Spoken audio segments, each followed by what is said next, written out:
You're like, This is Senate Transportation, and we are with Logan Mookberry from the Joint Fiscal Office, and Logan, you're on. Great. Yes, for the record, Logan Merritt, the Joint Fiscal Office. I will be pulling the presentation shortly.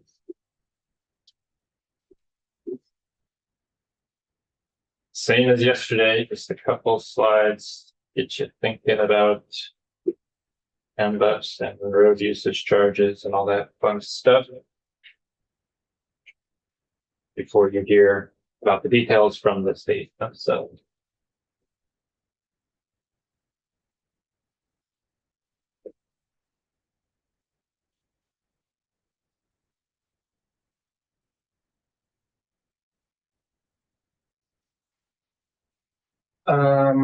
Let's see. So Utah is today's. I also, if you have time afterward, we can go to Virginia's quickly, which I think you'll be hearing from tomorrow. But Utah's right after me. Their program, unlike Oregon's, is right now it's switched back to just being EVs. And there are some older hybrids because the system has changed a little bit. There are like a few older hybrids that are sort of grandfathered in, but for a large part, most of the vehicles in this RUC program are electric vehicles only. Their reporting options, they have like in-vehicle telematics. So if you have like newer, fancier vehicle, an EV vehicle, it can sort of send the data, the miles driven data to the DMV themselves. They also have the How did it, whoa. So they report how? So one option is to use your vehicle telematics. So in newer vehicles, they're smart and they track a lot of data already. So you can essentially get permission for your vehicle to send mileage data to their department. So if I have OnStar already, Theoretically, I don't know about OnStar specifically, but some vehicles like Teslas and stuff, they track a lot of data already. yeah, The other one is, go ahead. thank you, Mr. Chair. So this is a point that I really care about. Because did they pass a law to require the manufacturers after a certain point have applicable software that the state can capture data from? Did they put that in their bill? There was conversations about making it, you have to by a certain time, any new vehicle be able to commute. Like there was a conversation at NCSL about states doing that. Did Utah include that or? that's a great question. I don't know the answer to that. And we might want to manufacturer association, because usually any law that requires telematics, they do not like. I do believe a lot of newer vehicles now, at least, or some of the newer vehicles are just adding this option for their own sake and not directly as a requirement from a state or federal government. But that might be a discussion that's happening. I'm not quite sure in this situation. They came up with EV tax, where we could just say, we know they're charging through the telematics. But basically the car manufacturer said, we don't want to give you that. Okay. Sure. Or it'd be complicated, that person. So, but you think that in Utah, they may be getting information through the car dealers or through the car manufacturers? Yes, I think that Utah has the option to allow owners of certain vehicles, if the vehicle has the ability to use the data the vehicle is collecting as their reporting option for the miles driven. They specify on their website that neither that option or the odometer photo, which is the second option, you can take a quarterly picture and send it to the DMV of miles driven. They state on their website that neither of these options share location data. It is purely just miles driven data. So I don't know specifics of how they use the telematics. They probably get into more details on the specifics. So you charge if you drive out of Utah. I believe so. I believe so. Yes, I think unlike Oregon, which had the sort of geofencing and could tell there was, which was a little, this is more of just miles driven or than paid for. And do they have a flat fee? That's So they do. Yeah, so the next bullet there, so they have this alternative fuel vehicle fee. Right now, I believe the fee is $143. If you don't want to do the per mile, which is currently 1.11 cents, I think it'll be increasing in the future. You can just pay the alternative fuel vehicle fee as a flat fee and then not worry about the mileage. I'm not sure if there is a cap. Some programs cap out at that flat fee amount. So even if you drive more miles on the per mile scheme, you would only ever pay the flat fee. I guess I'm not sure. That's a good question for Utah when they present. And then right now I think I just looked at their report that they're going to present. It's a little higher than this now, but the numbers I saw were around 10,000 or at least most of those fees. And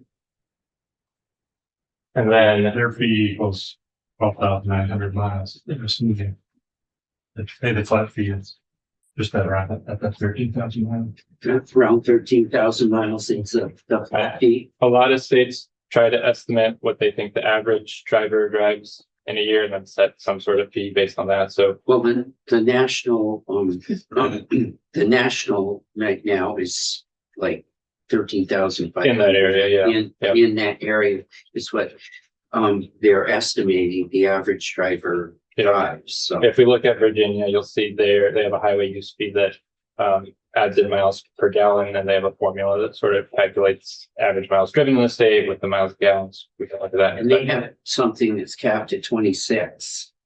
Yeah, So, Yeah. but I'll be interested to hear, but that is when you get. sure. Do they do the EMPG or just the MPG? So if it's a polling question, do they still have that?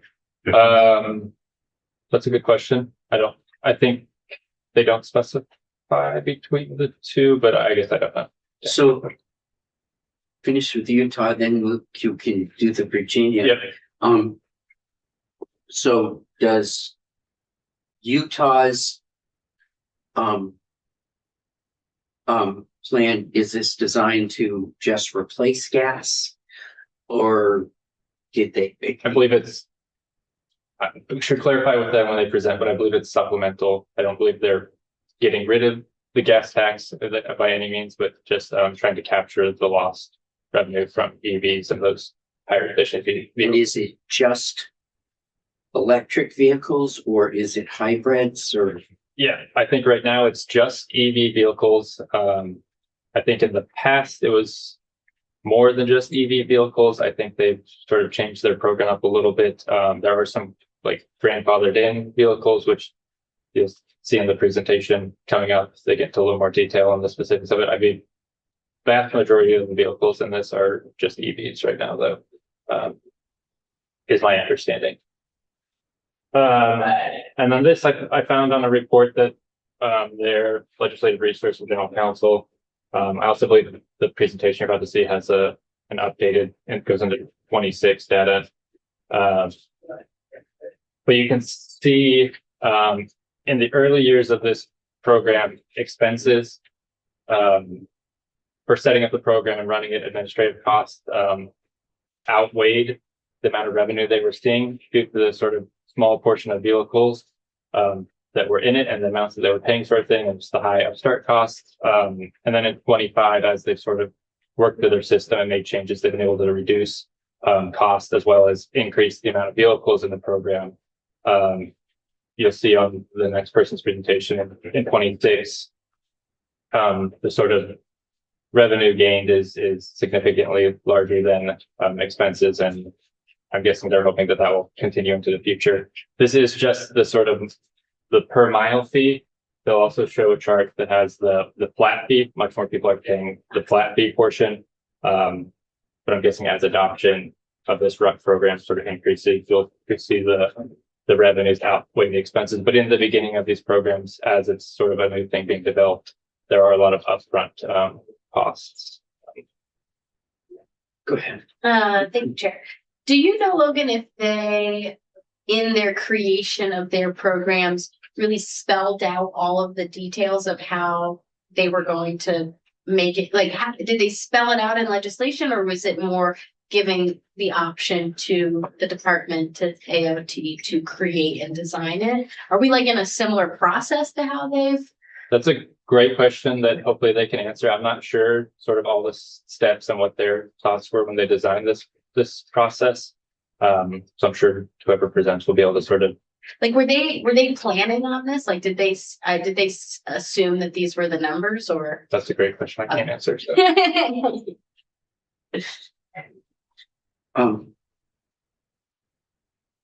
I just, as a little side on this, that National Cooperative Highway Research, project guide that was brought up by Oregon. Yeah. Megan will want to get Logan or whoever else would be good to talk to us about.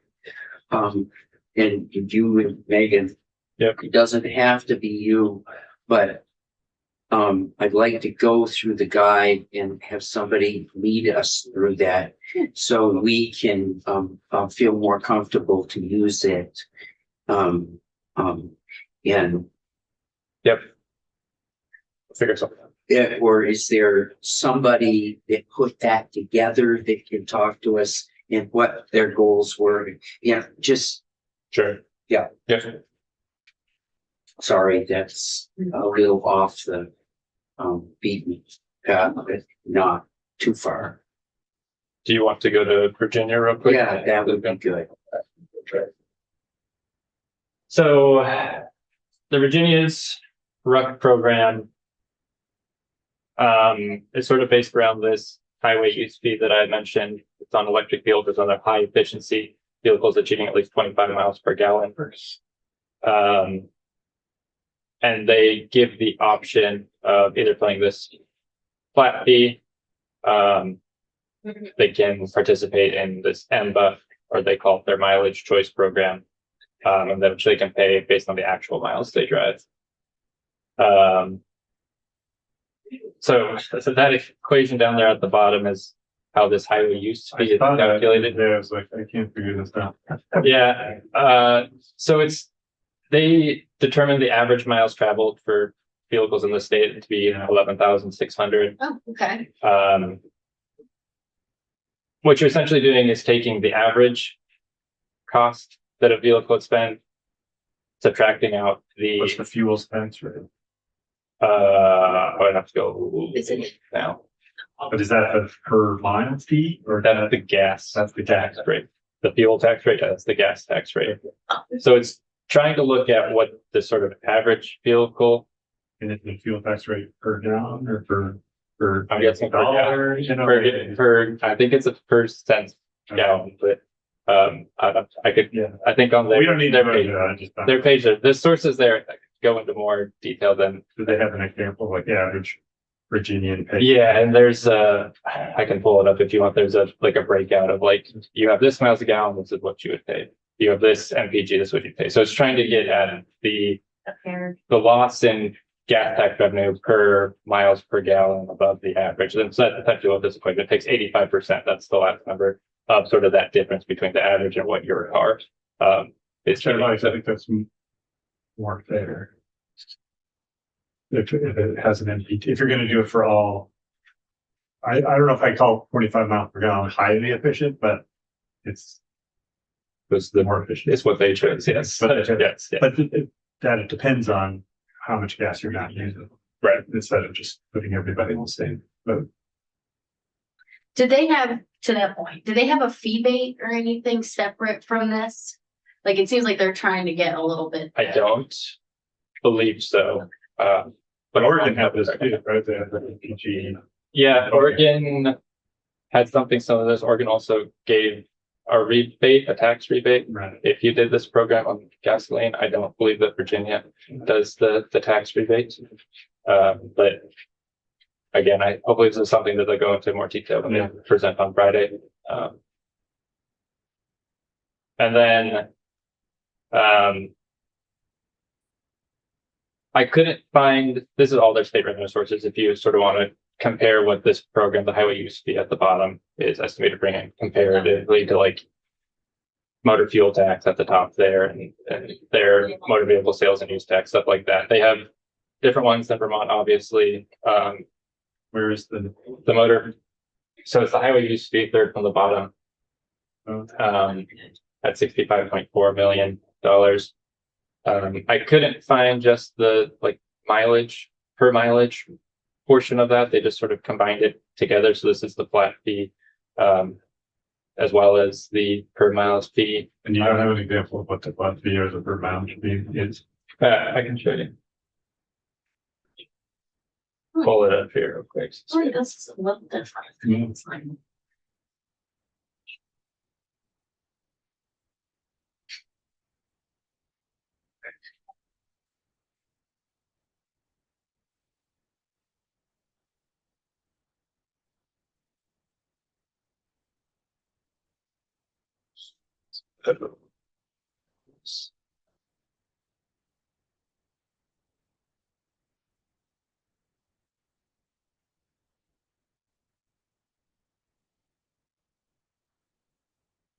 This is from their website.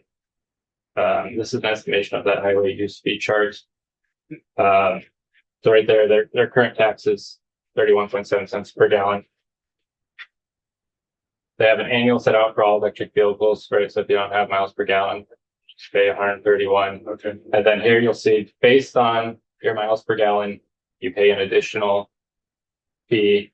So if you're like pretty close to that 23-cent number, you pay like $6. If you're, at the top, you pay $100 extra. 300 hours to get to the numbers. That's a great question. I don't know. But anyways, it goes all the way to the list that I haven't calculated on. Based on that formula I showed you earlier, you can kind of see, so I don't know, if you have 40, you're paying an extra $53 a year, in an attempt to make up that sort of difference in gas. So 131 is the straight EV. EVs would then pay 131. Do you know if any states are trying to incorporate motorcycles or not? Oh, Vehicles, like, In a road usage charge, I haven't seen anything yet of the major one. probably, I know it's very small usage of, probably just. Yeah, I think, so I haven't seen any states that have attempted to do that yet. well, to that point, I wanted to ask Hawaii that because they have a higher percentage of. There's some interesting stats about Hawaii and motorcycles, but they also have a lot of the scooters. Yeah.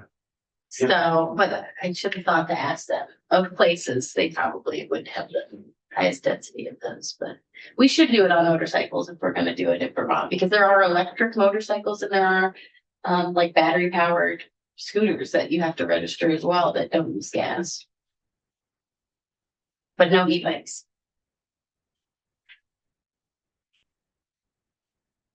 That was the extent. I'm happy to discuss other things with other questions.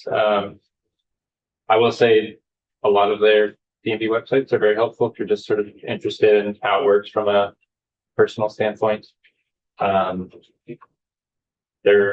all try to explain what these programs are in ways that make it, some of them are a little easier to understand than others, but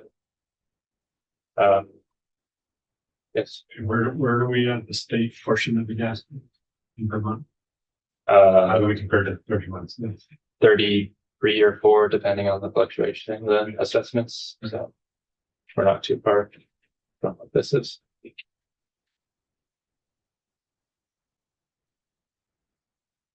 It's interesting.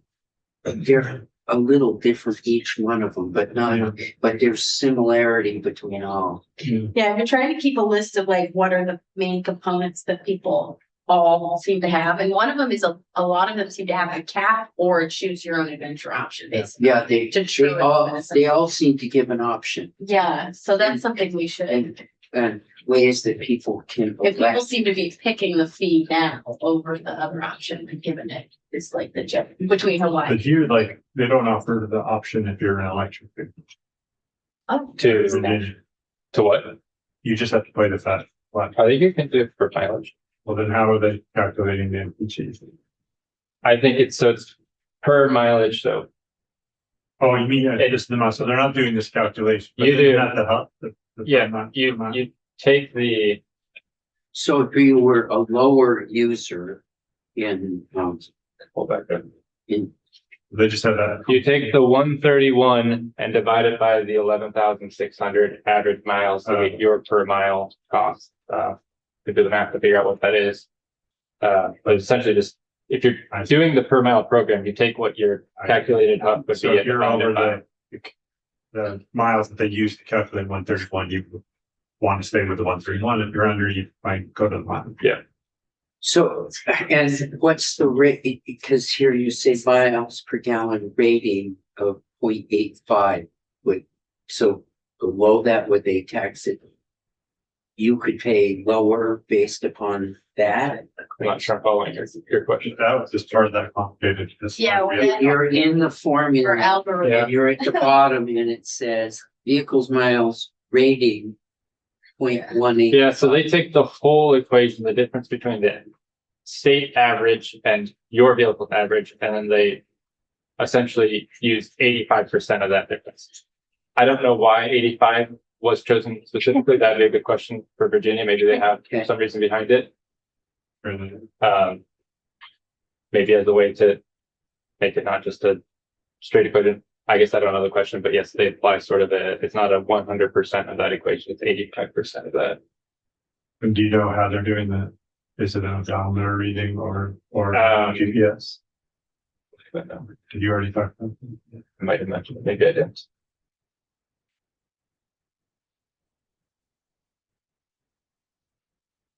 Let's see if I can find it out.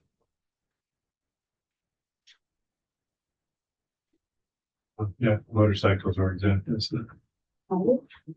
In the auto cycles. Yeah, they have a number of exempt vehicles. I want an auto cycle. I don't know. Sounds fun. Two options. Oh, so you can enroll in this mileage choice program. I'm guessing it's the one you want to mention.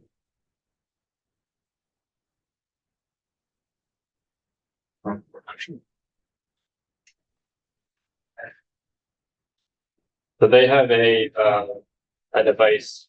Excuse me. The GPS. Yeah, say use a Notice. Lotus that has a device that'll be installed to your account. And then you use your So smartphone, like Oregon, they have, you can elect to do the device. the device, yep. And that device would probably let you separate out your miles traveled out of state. Potentially, yeah, I'm not sure the extent of the one in Virginia, but it seems like, at least from Oregon, that is a potential option that states could have their. That way you say, be able to say to somebody that says, I don't want to, Yeah. uh, And I think it's a bigger deal in Vermont than it is in Utah yeah, I'd figure, or Oregon. Or Oregon. but I guess it depends on where you live. yeah, definitely. If you're somebody who lives in basically a county on the border, you know. Utah's here, can I?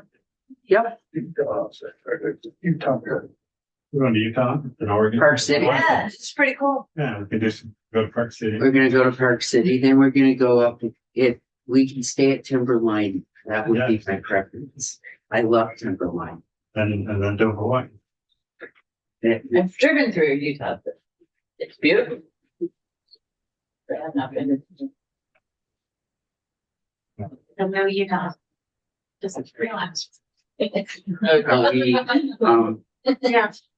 you're still going. Lyle's there. Lyle, can you hear us? I can. Can you hear me? We can, and I think we have a document from you. And, we're traveling, virtually around to the 4 states that have, moved ahead of the rest of the country, and you're, our 3rd state Excellent. after 4. Who did you visit before? Well, we had an invitation to Hawaii, visit, so, and we. That's when you should go physically. Yeah, we had that invitation. So Hawaii, Oregon, Utah, and then tomorrow will be Virginia. Okay. So if you could, for our record, well, let's start this way. The committee members that are here, and we have one member, Pat Brennan, who's from the northwest corner of the state, who is in house transportation doing other duties today. But the members of my committee, I'm Rich Westman. I'm the chair of Senate Transportation. I'm from Lamoille County, which is in the north central part of the state. Wendy Harrison, I'm from Wyndham County, and that's in the southeast corner of the state. I'm Becca White, and I'm from Windsor County. And You don't need to know. We don't know where that is. she doesn't want to tell us where she's from. Nobody's quite sure. I'm Andrew Kirkslick from Washington County, which is central.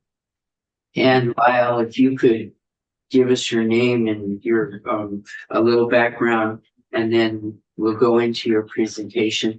And we probably will interrupt you through going through it now and then.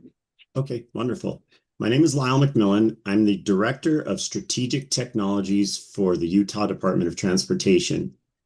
I spent the first 20 years as the department's right-of-way director, and then we went through a reorganization, and I was asked to head up the Department of Strategic Investments, where I manage the State Infrastructure Bank, and we started talking about doing moves into public-private partnerships and transportation electrification. And that's now my portfolio basically includes all things transportation electrification, the program manager for the NEVI program, and what we call the express lanes, which is the HOV lanes that have tolling. We're about to start implementing license plate reader tolling up one of our ski canyons here in the next couple of years. So we'll be heading up that project, and then the road usage charge program that we're about to talk about today. This will be the first winter in the last 4 years I haven't got to Park City, so. Well, it's the one winter when you chose wisely, because down here in the valley, we literally have only, here it's January 15th and we've only had snow once. Whoa. Well, we've had snow here pretty consistently since Thanksgiving, so. Yeah, it's about to start getting dire if we don't start getting some precipitation.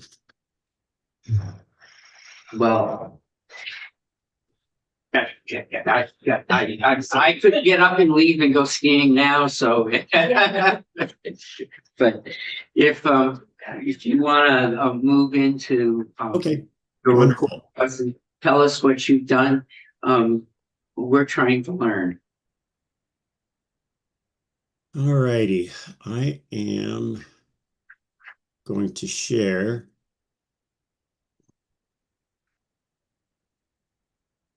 I need to find the right one.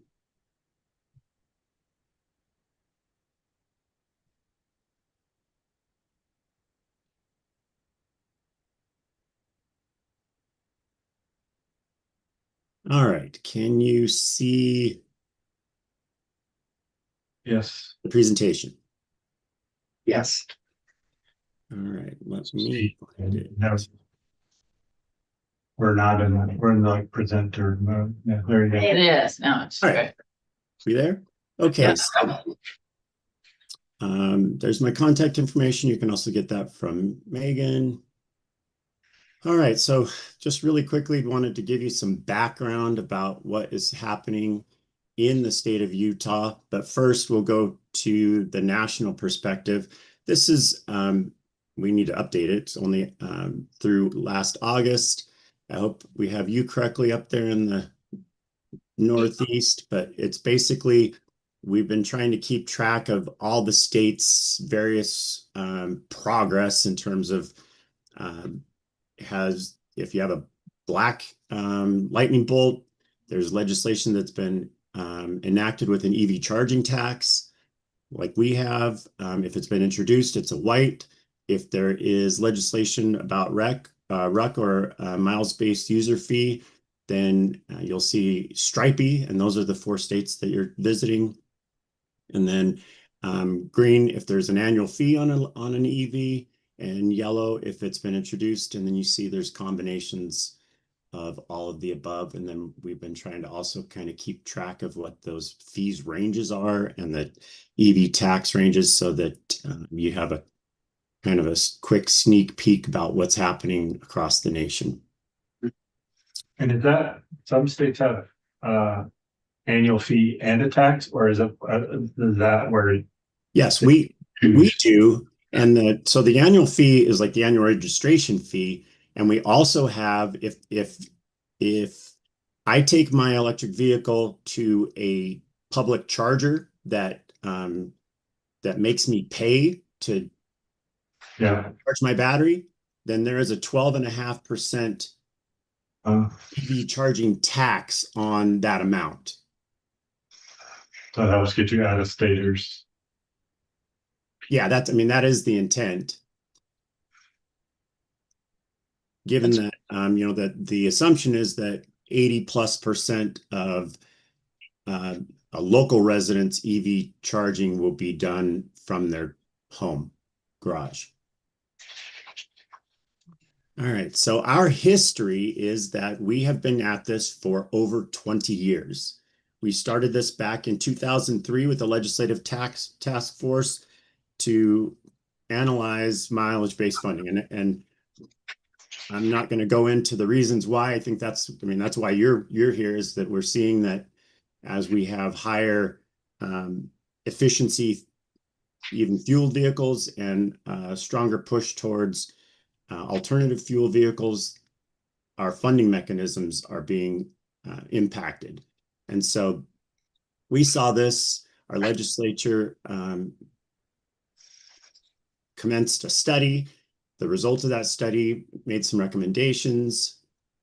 We started putting together some statutory frameworks in that. And then about 6 years ago, we went right past the pilot and into an actual road usage charging program that I manage. And we're going to talk more about that. All right, so just a quick understanding of Utah's fleet. We have over 3 million total vehicles in Utah's fleet.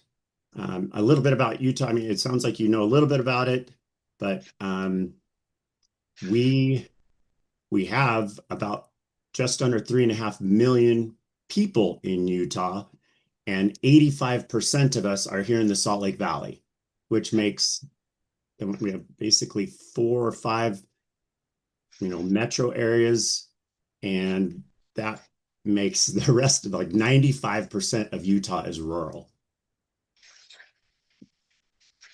And so those vehicles are pretty bunched up. We have 3 million of them. And then last year we had 75,000 new registrations. And of those, about 1 in 5 was an alternative fuel vehicle. And so we're seeing this massive increase in new vehicles being either high efficiency, hybrids, plug-in hybrids.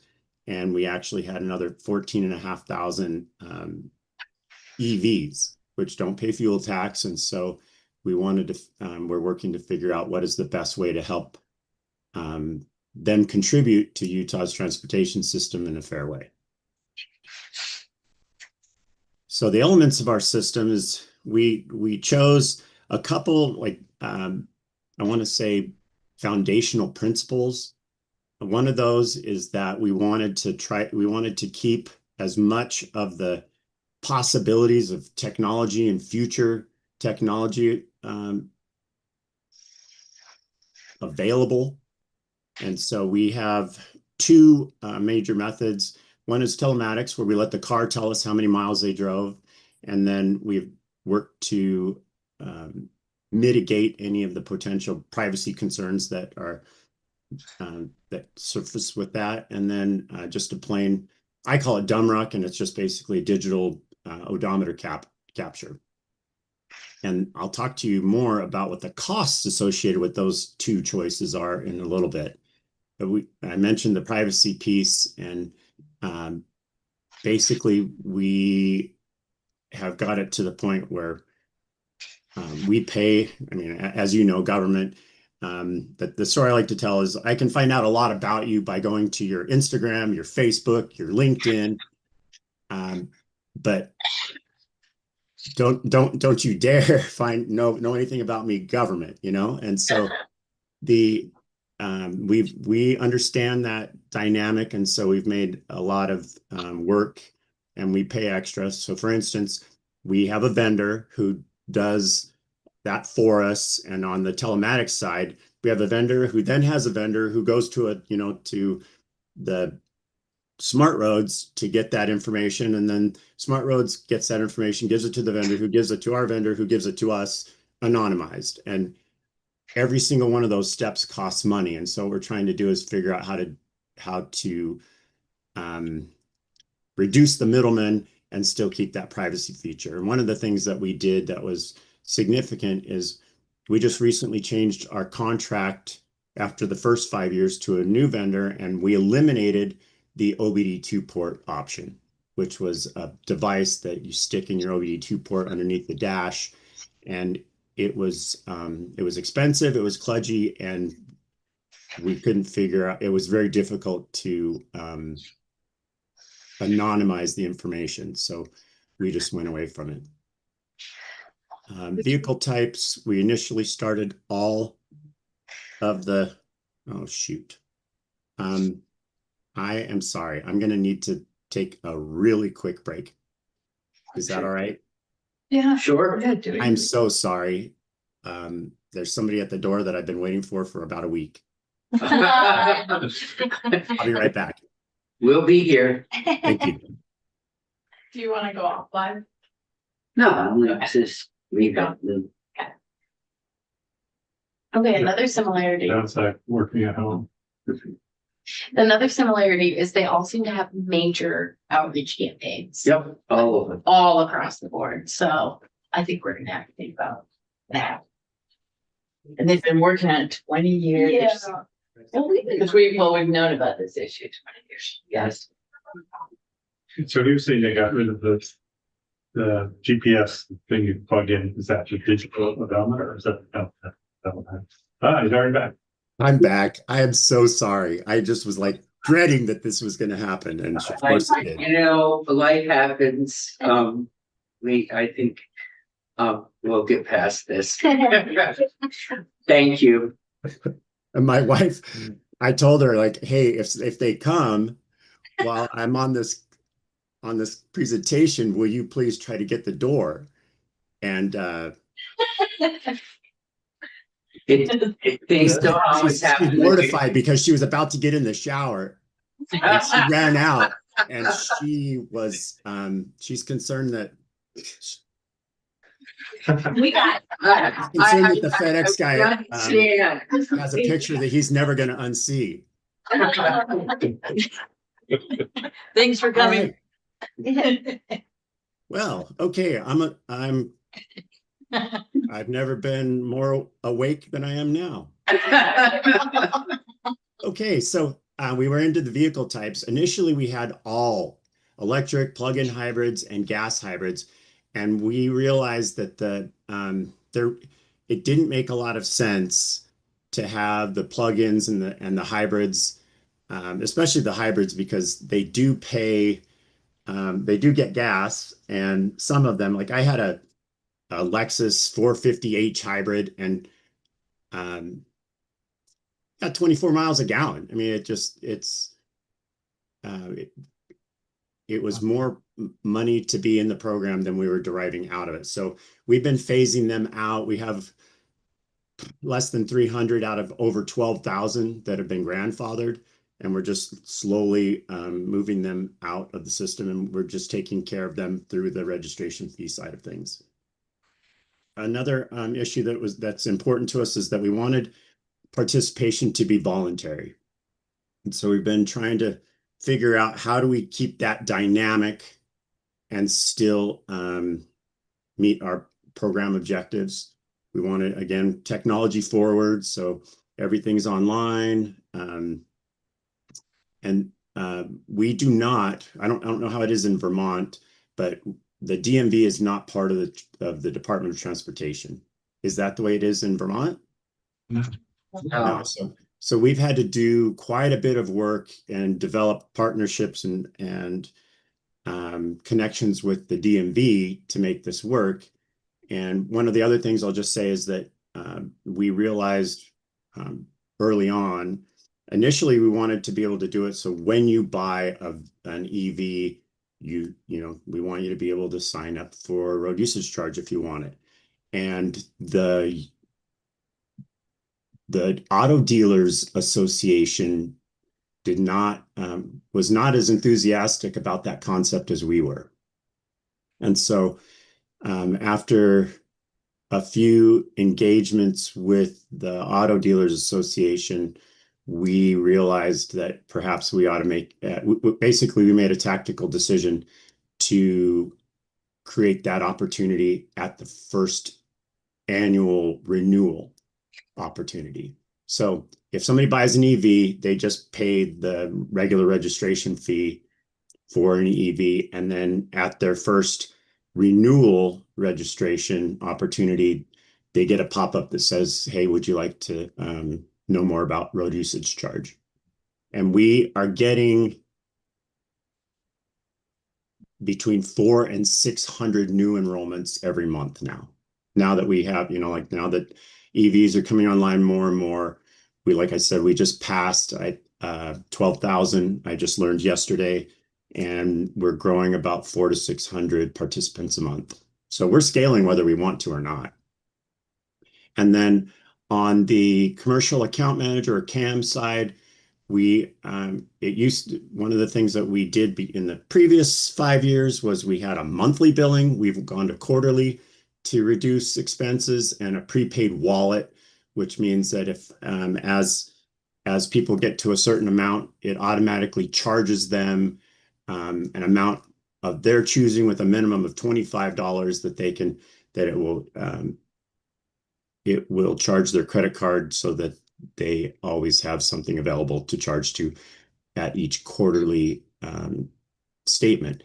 And another thing that we're doing is we're working to code in the ability to do ACH so that, again, as we're trying to shave expenses out of the program, merchant fees are anywhere from 2 to 4% on a credit card. And that is, it's material, it's significant. So we're trying to set up so that we can do direct withdrawals from people's checking or savings accounts and eliminate that merchant fee issue.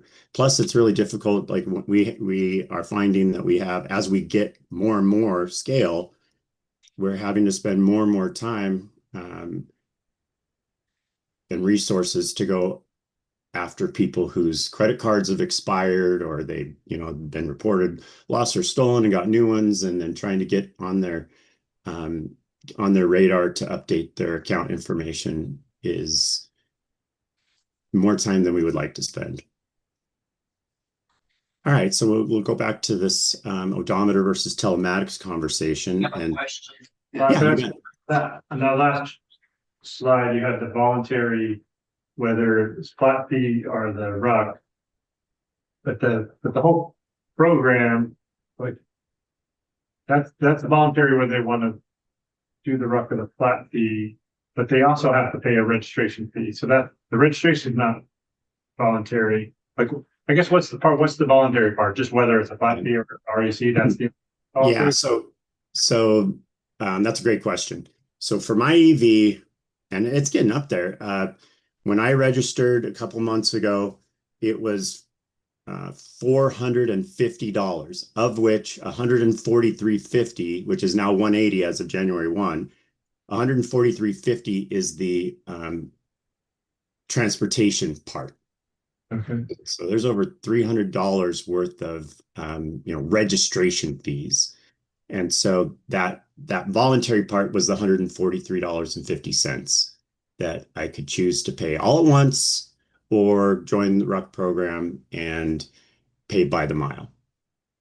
Okay. So that's that flat fee is what, also the registration fee. Yes, and that's, you know, you're catching on to the voluntary part, and that's, you know, if we want it to be voluntary, because our legislature asked us last year to do an analysis of two things. What would happen if we made EV participation in road users charge program mandatory? And then what would happen if we removed the cap, we call it, which is basically the same thing as the registration fee. And what we found is that, you know, there were some interesting unintended consequences. And that is, if you remove the cap, then it creates this perverse reverse penalty. Like everybody else who would have normally paid the registration fee, it's a cap, right? But if you remove the cap, well, then you could pay more, and you drive a lot, then you could pay more than what you would have otherwise. So why would you join the program? And so we knew that removing the cap and making it voluntary would not, we didn't want that situation. It didn't seem fair. So then the next question is, you know, you'd have to make it mandatory. And what we've decided is that we like the voluntary piece, and you still need a cap, because if you don't report your miles, you need a default, right? And so that default would be whatever cap we chose. So the incentive would be that we would create a cap that would be more than people would want to pay, which would incentivize them to voluntarily join the RUC program and report their mileage. Yeah. Does that make sense? Yeah. Yep, it makes total sense. Okay. And so, oh, well, do you have any other questions before I assume we want to move on? Go ahead. Okay. All right. So just a real quick conversation about the mileage reporting options. I told you that we're working very hard to keep the technology side of things open. We had initially, when we started this new contract, we assumed it would be 1/3 telematics, 2/3 odometer. And you can see that it's basically 50-50. And then if you look at that third bullet point under each column, and you can see the cost associated with odometer versus telematics. One way, and telematics it's basically 5 times more expensive than odometer. Wow. And we're already finding, and interestingly, you know, we just started, you know, we're 2 weeks into year 3 of a 5-year contract, and technology is moving so quickly. Like, we locked ourselves in 2 years ago to a 5-year commitment, you know, with all of these middlemen, and we're getting people coming to us outside of the program saying, hey, we've got native connectivity now with the vehicle, with the OEMs. We can cut out the middleman. And so we're thinking that telematics will go down, and we're trying to figure out, okay, so what do we do? Do we just bite the bullet for another 3 years? Do we try to renegotiate mid-contract for this technology that's available that could help us reduce costs? And so that's the question we're going through now. So the reports that we've heard is that the car manufacturers and whoever they have worked to create in the early days, the OnStars and whatever, that they've been reluctant to talk to states, but they're coming to you now? Well, the vendors. So, so a vendor would say, you know, we're in the business and we have figured out how to, instead of going to Smart Car, which is basically, there's one early, you know, the early company that had developed relationships with the manufacturers that are providing odometer and telematic information. And so you would have to go to them. It's called Smart Car. And so we had a vendor who would go to Smart Car, and then each time they would mark it up, right, so to make it worth their while. But we have other people saying we are now our own Smart Car. Yeah. So, and we have native telemetry that we can go straight, we can bypass all these middlemen, including Smart Car, and offer you this at a much lower cost. And so that's it's a nice problem to have. And this is where this conversation and people like us add value to you. So we're making the mistakes so you don't have to. Thank you. Well, thank you for going in front of us. Go And ahead. so, one of the things that we've been talking about is that and you hit the nail on the head. It's not all vehicle manufacturers are playing the game right now. Like I have a Ford Lightning, and Ford is not being shareful, and so I have to take a picture of my odometer, and that's why we have this 50-50. But if we wanted to, the point I want to make out of this conversation is that one of the options that's on the table, besides renegotiating and getting a vendor that has native connectivity, is until there's a national standard where everybody has to share, and telematics is obviously the future.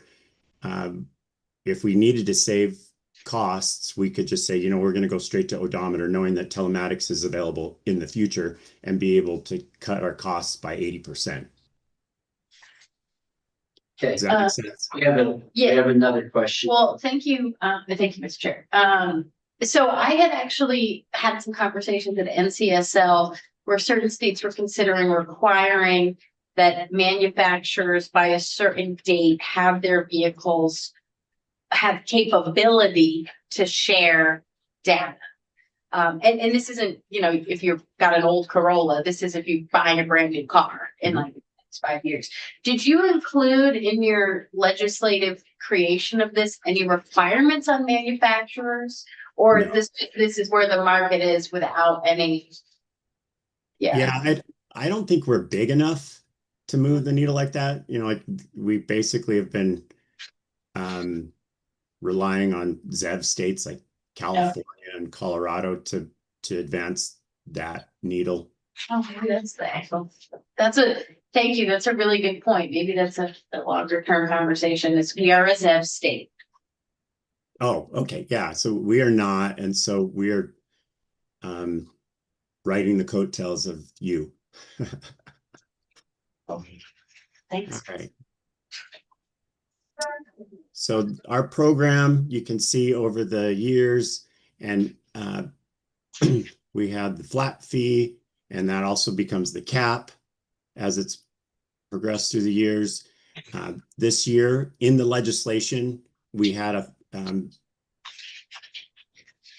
legislative mandate that it was going to be 180 and 1.25, and I'll talk about that in just a second. And then our mileage rates, you see in 2021, we were 1.5 cents.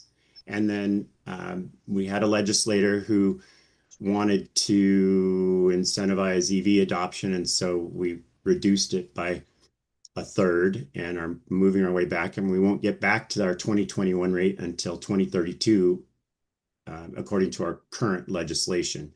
And we also indexed for inflation and via the CPI our gas tax, and we have been doing that with the RUC rate as well. But because we had this hard reset on January 1, instead of the 1.25 cents per mile, we were planning on 1.43. And then in our conversations with the DMV, which is also the tax commission, they said, no, you can't add CPI, you get to reset at the statutory rate. And so we're trying to clarify that in this year's legislative session, which starts next Tuesday.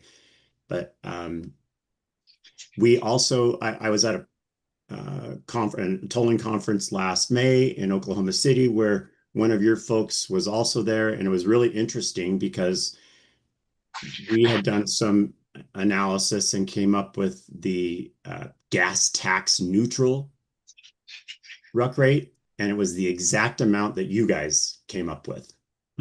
Oh, It was nice to see that was ratified. But my point in sharing that is it is significantly higher than the RUC rate that we're charging. Yours and ours was 1.86 cents per mile. All right, but the point was, if you drive less, you pay less, and that continues to be one of our selling factors for the program.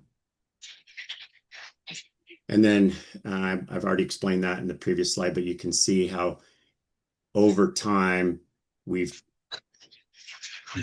changed things through, and we continue to move forward. But at some point, our goal is to have a gas tax neutral RUC rate so that everybody pays the same rate to contribute fairly to Utah's transportation system. In the, sure, Go ahead. the plug-in hybrids and the hybrids, there's gonna be no registration fee, or are you also charging them, trying to capture a little bit of their efficiency? Yeah, they each have a separate higher rate than a regular internal combustion engine vehicle. And even if it's like your old Lexus, it's just a few miles more than the other, you pay $50 more, or, That's correct. That's correct. If it's considered a hybrid, then it gets the hybrid registration fee. Okay. Not based on MPG. No, and you'll learn more about that from Virginia. Yeah. They Virginia basically took our plan for RUC 2.0 and they leapfrogged us and did it. They did it in I'll let them talk to you about it. I mean, like, I'm jealous in that they got to do the program as we would like to get to. How they did it and the amount that it's costing them, I think you should ask questions. Okay, that's good. My understanding is that we're the only program that's actually in the black. Wow. And we're going to talk about that. So our enrollment growth, you can see we started back in January of 2020, and we have steadily, we were growing steadily. We did our CAM transition from our old vendor to our current vendor. It took a little bit longer than we were hoping, so there's some opacity there. And then when we came out on the other side, you can see we're just scaling. Like this is as of November 25, and we've already added, it's been 2 months, and we are already over 12,000 vehicles.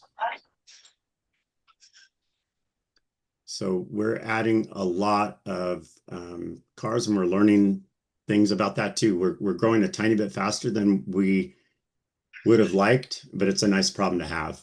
And you can see we've got those gas hybrids and plug-in hybrids that are grandfathered, and we're actually looking to make a decision this year about whether or not that's the right thing to do, whether we should help them join their the rest of their family outside of the program, or if we should continue to leave them in. And how many total EVs do you have? Like, is this like 50% of the EVs or 80%? Oh, no, so if I'm going to close your eyes so you don't get, we have 64,000 EVs registered as of February. Okay. So of those 64,000, again, as of November, we had 11,200, but we now have 12,000. So if you do the math, it's about 1 in 5, 1 in 6. 20%. Yeah. Thank you. All right. And so, yeah, and that's been interestingly very, very steady. That rate, that ratio of EVs to people who choose to join the program. And again, I was like, why is it growing so fast? Because every year, the people who didn't choose to join RUC last year get another opportunity every single year. And in my mind, I was like, wait a second, we didn't have that many new vehicles purchased last year. But the reason is that all 64,000 are getting the opportunity every single year. And some of them are obviously coming over. All right, so this is the part that I think may be the most valuable today, and that is our efforts to reduce administration costs. And you can see in 21, and like in 21 through 24, the first 5 years of the program, we made a considerable amount of investments in learning what to do right and what not to do. And last year we finally eked out and got in the black. And a lot of those were the things that we talked about, going away from OBD2 ports and transitioning from monthly billing to quarterly billing. We also negotiated in our new contract at some point, probably won't happen during this contract period, but when we hit 50,000 and 75,000 enrollees, there is a significant reduction, volume discount that we will see materialized. We have another question. Thank you, Jay. So we have joint fiscal. We have a joint fiscal office over here, and they showed a similar slide to this one, probably this slide essentially. And the question I asked then was, did you plan for this? Did you expect to have this variation and to hit actually having some kind of revenue in this timeline, or did you expect to have hit revenue being over expenses before this? No, being a first mover, I'd like to say, yeah, this was all according to the plan. In reality, we're just experimenting, right? We're just champion challenger. And one of the things that we realized we identified was that OBD2, it's technology, but it's old, it's clunky, it doesn't respect privacy, and it was expensive. And so, going away from that was a significant savings. And then, but then telematics has a lot of potential, but there isn't, as we've identified, there isn't a lot of standardization and a lot of participation, and it costs 5 times more, but it was still less than OBD2. And so, and we've now been notified 2 years into a 5-year contract that we could get that even less expensive. So we didn't know that 2 years ago because it didn't exist 2 years ago, but those are some of the things we're trying to figure out. It's like in our next contract, how can we stay adaptable without locking ourselves into a technology or a schema that can be optimized. So I think, yeah, sorry to interrupt. I want to follow up on that question. We heard from Oregon, I think it was yesterday, about they called it an evergreen system for procurement, where they are just constantly receiving contract from technology companies because things do change so quickly. Are you considering that? Because that sounded really good to me. Yeah, that's one of those things where we are maybe content to let them work out the kinks in what we call a multicam system, where they have multiple commercial account managers.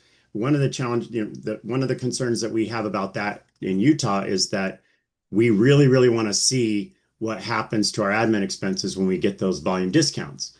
But you can't get to those volume discounts if you have your customer base spread out a bunch across multiple account managers, right? So if we get a volume discount at 50,000, but we have 3 account managers and they're all doing an equal job of getting our customers, well, now that 50,000 is 17,000 each, and I don't get my volume discount. And so there are benefits, though, and that is that there are different approaches that you can champion challenger within the program. One of the things that we're waiting to see what happens, because we stole shamelessly from them. They were the original mover, and we took their 2.0 and implemented it. And I think they have like 600 customers total. We have 12,000. So we're waiting, but they're going mandatory this July or next July. And so it's going to be interesting to see what happens there, and we're going to learn and steal shamelessly from their successes and studiously avoid their failures as we move forward. Perfect, thank you. And so this, Oh, okay.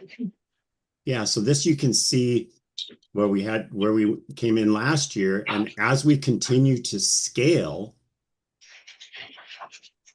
we expect to have 17,000 customers by the end of this year. And then we start getting those economies of scale where each incremental new participant adds money because we have those fixed costs that don't grow as much as they're fixed, and the variable costs are lower. So we are expecting to increase that separation or that gap between our expenses and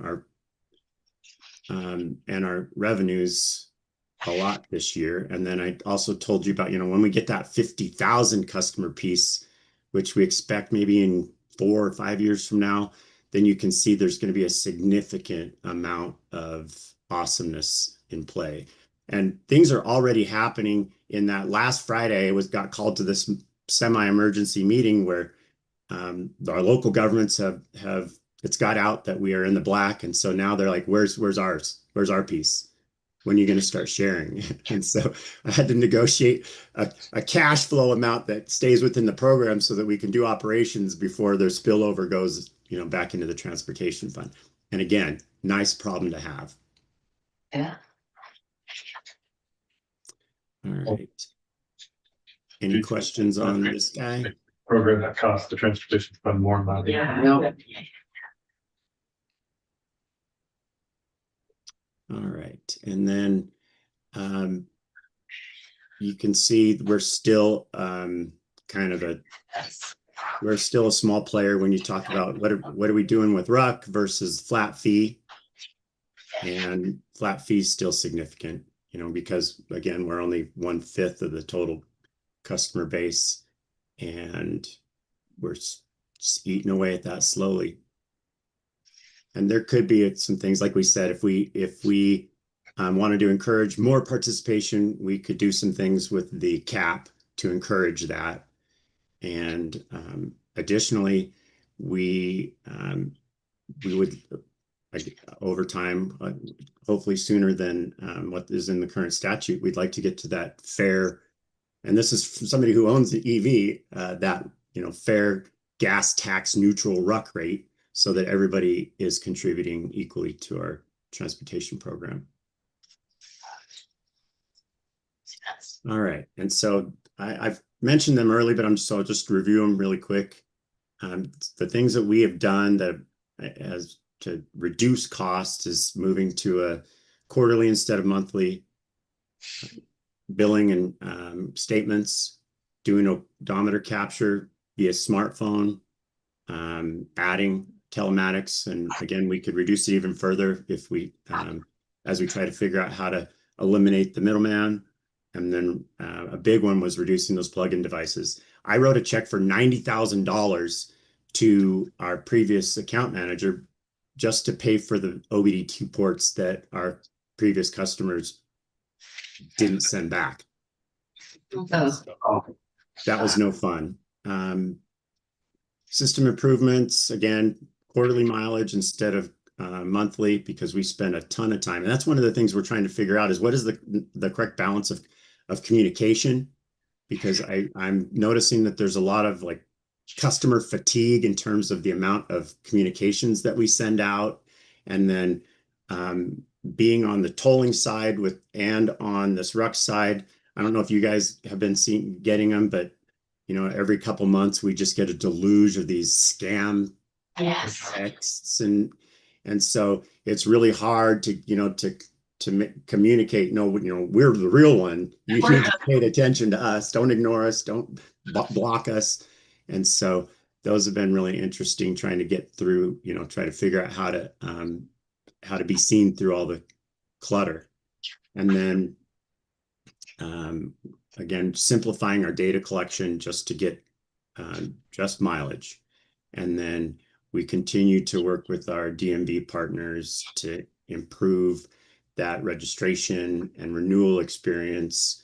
And hopefully within the next 12 months, we're going to start doing some, we have done zero like advertising to the public or to EV owners or marketing to try to increase the participation rate. And again, we're still adding $400 to $600 a month with doing nothing. And so at that point, we would expect to see some kind of a bump in uptake if we tried to do something to improve it. Go ahead, And Andy. Lyle, do you have any comment about out of state driven miles? It seems like Utah doesn't have a lot of metropolitan areas near the border where there's another metropolitan border, across the border. So you might not have as much cross border traffic.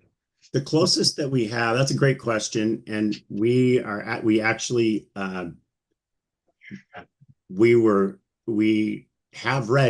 expecting a federal grant that we have in, that was coming. So we prepared for it and we were expecting to get it that would address, help us to do some experimentation with that regard with several of our neighboring states and a non-neighboring state, Washington.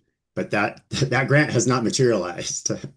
And that's part of the reason why we did the EV charging tax was to try to get that. And then at some point, it may be like forced on us. I don't know. I mean, I've heard various discussions about this, and that is, how do you make it as similar as possible to somebody who buys tax? If I gas, the closest metropolitan area we have is Las Vegas to our St. George, Washington County, which is about within an hour. And if you gas up in St. George and then go to Vegas and come back, Las Vegas gets zero gas tax. Yeah.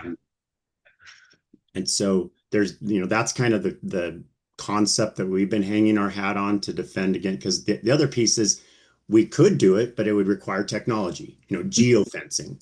It would require additional telematics reporting to us, hey, they left this, they crossed this geofence line.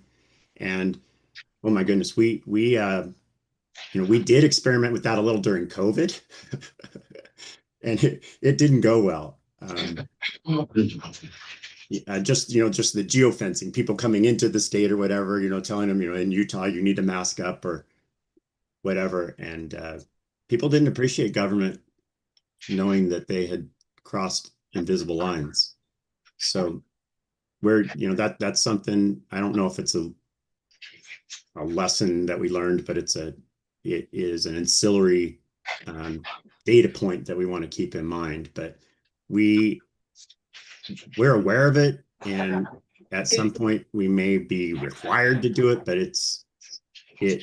we think that the downsides right now are more than the upsides. The other states also allow for somebody, if they track it somehow, they can write it off on their yearly taxes. But we don't have provision for that currently. The Utahns weren't complaining like, hey, you're charging me a per mile fee, but I actually go to Las Vegas every day and spend all my time in Nevada. Why are you charging me to drive on Nevada Road? Yeah. Is that an issue or Well, what? I mean, yeah, and again, it's not. There aren't enough to create an issue. Like the issue we've been working on this week is we had somebody from California move to Utah. They bought an EV upon arrival and wanted to enroll it immediately in RUC. Well, ours is, because of our issues with the Auto Dealer Association, you can't do it until month 12. And so we're going to get legislation next month that restarts that fight again. That's been the challenge. And we're like, you want us to pay 40 to 60 grand to recode that, because we essentially would need to become the DMV so that a couple dozen people don't have to wait a year to save $100.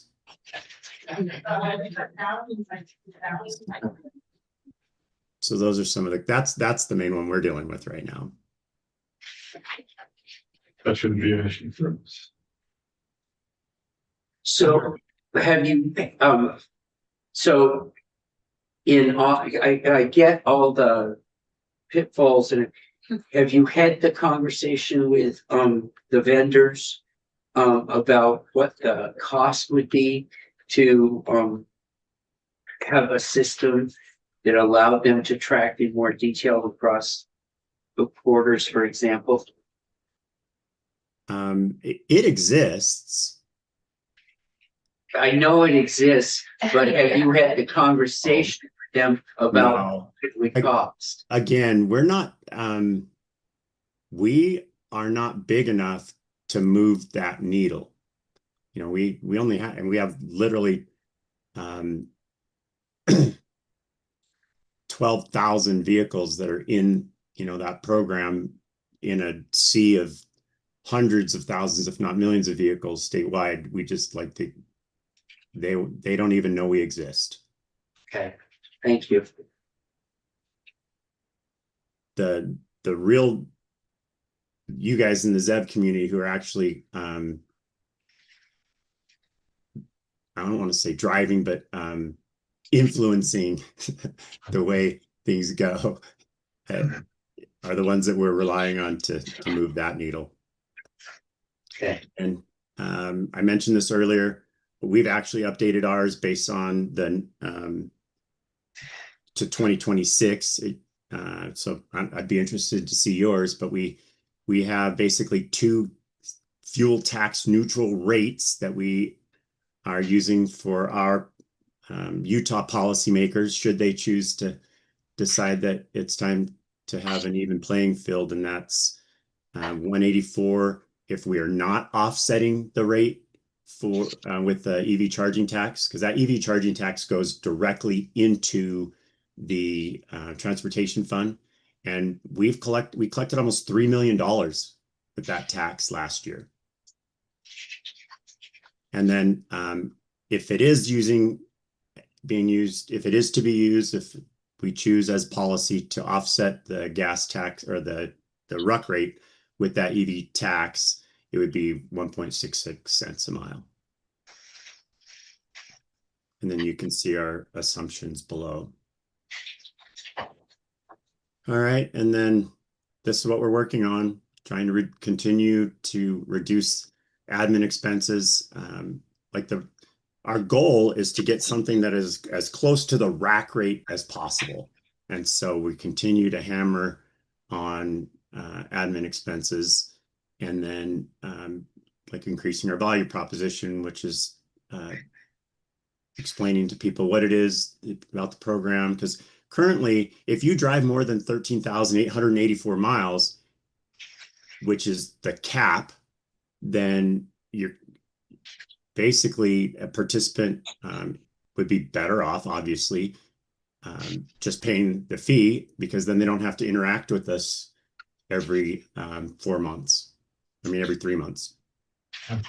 And so the other piece is just the way that they interact with us. We are constantly trying to figure out how to increase our user experience and the customers' statements to make them more readable and understandable. And our customer service is outsourced to our vendor, and so we have quality audits. They're supposed to answer the phone in less than 60 seconds and have X number of calls result in a positive outcome, et cetera. And so we continue to monitor that and try to get better. Improving our point of sale RUC enrollment, which means again, being able to market and advertise better. The piece that we just barely talked about with you is interoperability with other states and being able to share mileage and know when people are driving in our state from yours and yours from ours. Talked about the scam mitigation, which is significant. It's been nice the past month or two. We haven't had as many, but last year was really tough on that. I say support vendor community, but what that really means is holding the vendor community accountable to what they had promised in the contract. I like that, helping them do their job. Yes. Well, we find ourselves doing a lot of that just to survive, right? You know, they're saying, hey, you said you're supposed to do this, and we're going to look bad if you don't, to we're going to do it because you're not, so that we don't look bad. And we are constantly trying to balance that and move it to where it's supposed to be. And then, like I said earlier, we are always trying to preserve and optimize that technology side of things, even if it's not there. And right now we are paying a lot to preserve that potential. And if if push came to shove and we needed to reduce expenses, we could just say, you know what, we're going to pause that for a couple of years until it gets ready for prime time, and then bring it back when it is. And then the last piece is just the full indexing, continuing to educate policymakers on what it would look like if everything were fair and neutral. Go ahead. Quick question on the indexing. I did see that your projected gas tax on that other slide was higher than it is now. At least the way I understand your tax. Are you indexing your gas tax? Yes, we do. Absolutely. And I think you've been doing that for years, right? Yes. Yeah, we have. And in fact, there's some odd reset that is happening this year where inflation has been advancing too quickly, and we had some kind of provision in our statute that said you can only go, like there's a cap even on the CPI to avoid it getting out of hand. And our gas tax rate is going to go down a tiny bit this year, and so we're planning for that. And Leif, if he had been here today, would know a lot more about that, because it doesn't impact me, so I haven't paid a lot of attention to it. Okay. Just wondering if you do that. Yeah, we do. We absolutely, and we've been taking that same CPI amount and adding it each year to the RUC rate until this year, when we had that hard reset, and we were just planning on continuing to add it to this year until the tax commission and the DMV said no. We're taking the law literal. It says 1.25, and so that's what it's going to be. And next year you can add CPI to that, since there's no hard amount in the statute.